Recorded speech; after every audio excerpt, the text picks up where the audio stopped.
اب اس کے برعکس جو چیز سامنے آتی ہے، جدید سائنسی معلومات جو ہوئی ہیں، ابھی آپ نے حال ہی میں شاید کل یا پرسوں اخبار میں تھا کہ اب جو فزسسٹ ہیں جو اس وقت دنیا میں ریسرچ کر رہے ہیں، وہ ریسرچ ہو رہی ہے وہ پارٹیکلز پر، لائٹ پارٹیکلز جو شروع میں بالکل وجود میں آئے، بہت ہی چھوٹے، جن کا کوئی تصور آپ نہیں کر سکتے ان کے چھوٹے ہونے کے اعتبار سے۔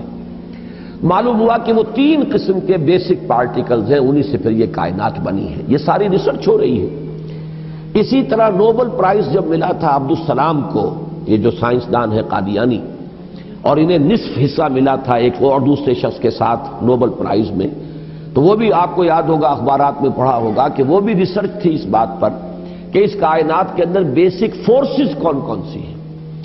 ایک فورس آف گریویٹی ہے، ایک میگنیٹک فورس ہے، ایک الیکٹرانک فورس ہے، وغیرہ وغیرہ۔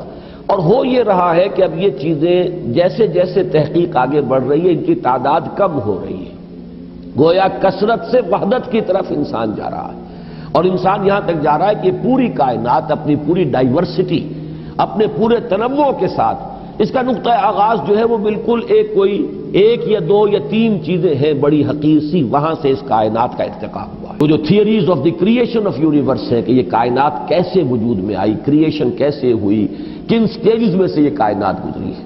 قرآن کہتا ہے کہ ایک لفظ کن ہے جس سے کہ اس کائنات کی تخلیق ہوئی۔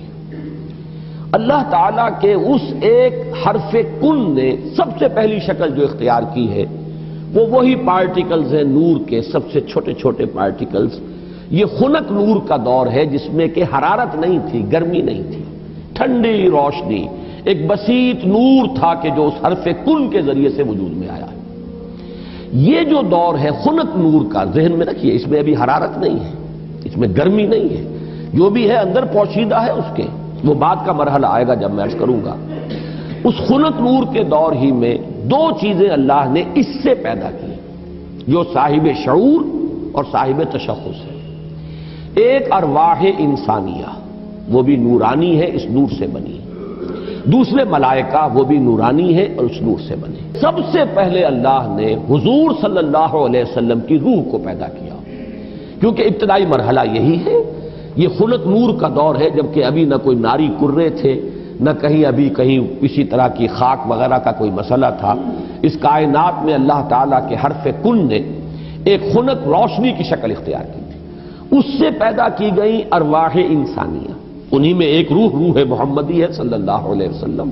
تو اگر سب سے پہلے اللہ نے اسی کو بنایا ہو تو اس میں کوئی حرج باقی نہیں ہوتا، وہ بھی مخلوق ہے، وہ بھی اللہ کے بنانے سے وجود میں آئی ہے، صرف ایک تقدم زمانی اسے حاصل ہے کہ سب سے پہلے اللہ نے نبی اکرم صلی اللہ علیہ وسلم کی اس روح مبارک کو اس نور سے پیدا کیا، لیکن اسی نور سے تمام انسانوں کی ارواح پیدا کی گئی، اور انہی سے وہ عہد لیا گیا تھا لست بربکم قالوا بلی، اور اسی نور سے ملائکہ پیدا کیے گئے ہیں۔ خنک نور میں بڑے بڑے ایکسپلوژنز ہوئے ہیں اور ناری کرے وجود میں آئے۔ یہ ذہن میں رکھیے کہ ایک شے ہے، اس کے اندر کوئی حرارت مخفی ہے، ظاہر نہیں ہو رہی۔ ایٹمز ہیں، ایٹمز کے اندر بہت بڑی انرجی ہے، ظاہر نہیں ہو رہی۔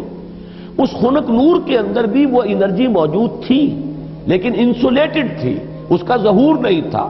لیکن جب ایکسپلوژنز ہوئے ہیں تو پھر یہ کہ بڑے بڑے ناری کرے وجود میں آئے۔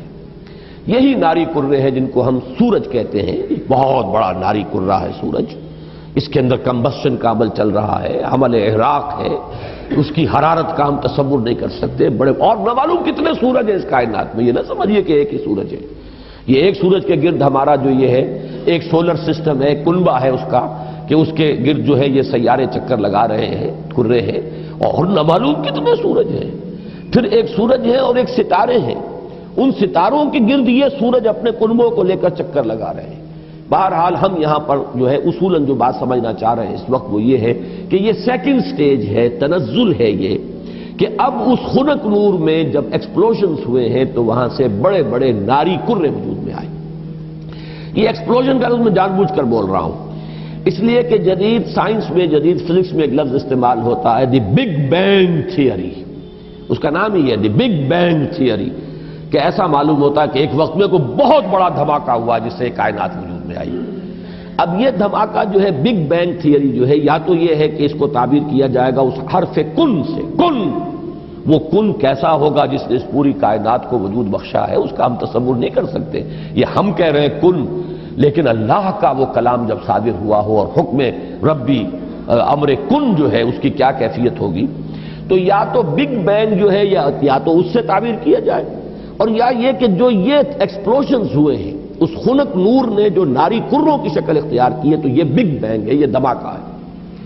یہ دور ہے کہ جس میں اس آگ سے اللہ نے تیسری مخلوق پیدا کی۔ میں نے اب پہلے دو کر دیے نا، نور سے دو مخلوق، انسانی ارواح اور ملائکہ۔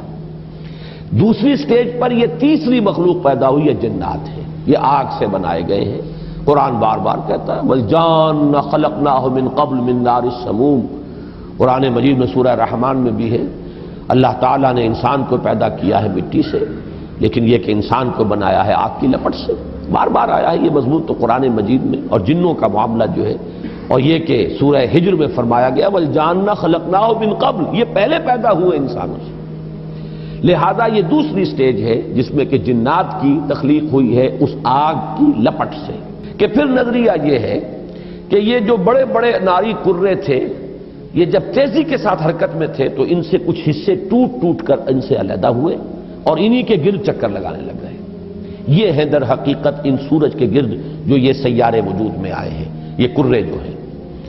پھر یہ ٹھنڈے ہونے شروع ہوئے، اور ان میں جب ٹھنڈا ہوا ہے وہ ناری کرہ، تو اوپر جو ہے کرسٹ آیا، راکھ، جیسے انگارے کے اوپر راکھ آ جاتی ہے، راکھ ٹھنڈی ہوتی ہے، اندر انگارہ موجود ہے، ذرا سی راکھ ہٹ جائے اگر اور آپ کی انگلی جو ہے اس انگارے کو ٹچ کر جائے تو جلے گی، لیکن اگر راکھ اوپر ہے تو وہ آپ کو محسوس نہیں ہوگا۔ اور چونکہ ٹھنڈی چیز سکڑتی ہے، لہذا اس کے اندر اب دراڑیں پڑی ہیں، کہیں پہاڑ بن گئے، کہیں غاریں بن گئی، ساتھ ہی ان کے ٹھنڈے ہونے کی وجہ سے بخارات نکلے ہیں، انہی میں سے نکلے ہیں، انہی کروں میں سے بخارات نکلے ہیں۔ یہ بخارات ہیں جنہوں نے اوپر جا کر وہ جو جسے ہم فضا کہتے ہیں، ایٹماسفیئر، جس کے اندر گیسز ہیں، یہ یہیں سے انہی کروں کے ٹھنڈے ہونے سے وہ بخارات نکلے ہیں۔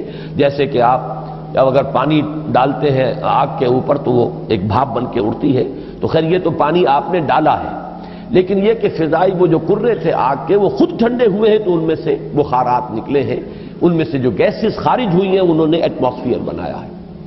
پھر اس ایٹماسفیرک چینجز وہاں ہوئی ہے کہ اس میں گیسز تھیں، ہائیڈروجن بھی، آکسیجن بھی، وہاں پانی بنا ہے، بجلی کے بڑے بڑے جب ہوئے ہیں ان کے اندر تو اس سے پانی بنا ہے، اور پھر دھواں دھار بارش برسی ہے، بارش برسی ہے۔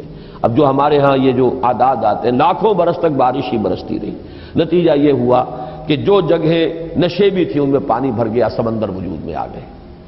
اب جہاں سمندر اور مٹی کا باہمی ربط تھا، یہ جو دلدلی علاقے کہلاتے ہیں، یہاں وہ ان آرگینک کمپاؤنڈز نے آرگینک کمپاؤنڈز کی شکل اختیار کی، یہاں سے حیات ارضی کا آغاز ہوا۔ وہ حیات نباتاتی بھی ہے اور وہ حیات حیواناتی بھی ہے، یہاں سے اس کا آغاز ہوا۔